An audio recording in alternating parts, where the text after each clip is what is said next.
Welcome to SportsCenter. Although it's off season, we are always thinking about football. Today, we will be discussing the head trauma that football causes, specifically concussions throughout the full NFL season. Ouch, he won't be playing for a while. As football has become increasingly popular, more and more people have been getting hurt playing. In turn, more players are experiencing life-changing repercussions from their head hits. A concussion is a type of traumatic brain injury, and in football is caused by the colliding of players on the field. Concussions cause an alteration of mental status and level of consciousness. Common consequences of concussions include headaches and confusion. It is possible for people to experience memory loss that may or may not proceed after loss of consciousness. We have gathered the data released by the NFL of the incidence of concussions in the full season from 2012 to 2017. Prior to 2012, this data was not released, so it is not available to any of the public. In this data, we assume that the concussions happened during the football season and nothing outside of it. We also assume that the data released by the NFL has not changed in any way. They are reporting that the incidents are exactly as they occurred. Here's the data for the amount of concussions in the NFL full season per year. Our X values are independent variable, which is the years, and our Y values are dependent variable, which is the amount of concussions in the full season. The data begins in 2012 because that's when the NFL began releasing the data to the public. Overall, NFL players were diagnosed with more concussions in 2017 than any season since the league began sharing the data in 2012. Next, we calculated a quartic equation in order to represent the data most accurately.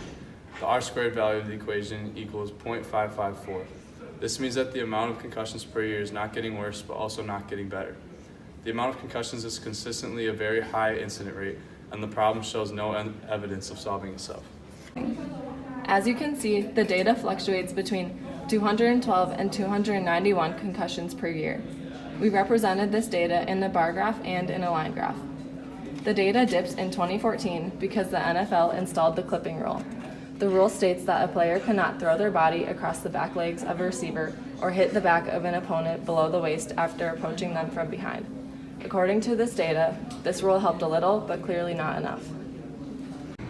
Obviously, this problem needs to be addressed. One way to reduce the amount of concussions in the NFL is to create a new helmet design that will protect the players' heads better than the current helmets. Currently, a collision on the field causes accelerations up to 150 times the force of gravity on the head. By designing a new helmet, this force would be addressed and would protect the players much more. Our new helmet design will have an outer shell that compresses in order to distribute the accelerated force. The inside of the helmet will be able to mold in the padding to conform to the player's head shape. Watch as Jerry gets hit in the head wearing his new helmet.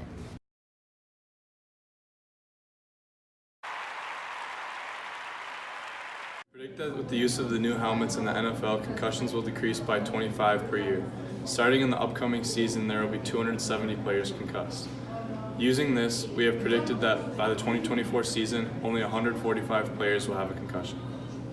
By plugging in the decrease of concussions by 25 every year, we have come up with a linear equation representing this. Our equation is y equals negative 25x plus 295 and has an r-squared value of 1. This downward slope can be shown on a line graph. Every year, the amount of concussions decrease. Hopefully, with the implementation of these helmets across the NFL, incidents of concussions will continue to fall.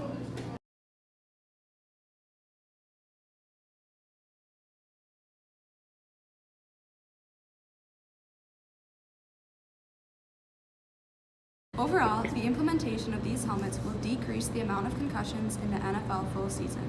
A strength of this method is that it is easily implemented, as all that must be done is using the helmets during play. However, a weakness may be that these helmets could be expensive to produce, so some teams may be hesitant to use them. Concussions affect football players across the world and needs to be addressed. NFL players deserve protection as they play the sport they love. Implementation of improved helmets will help us to achieve safe and entertaining football, which we all are here to watch. Let's start ending concussions today. Thank you for watching SportsCenter. We will see you again tomorrow.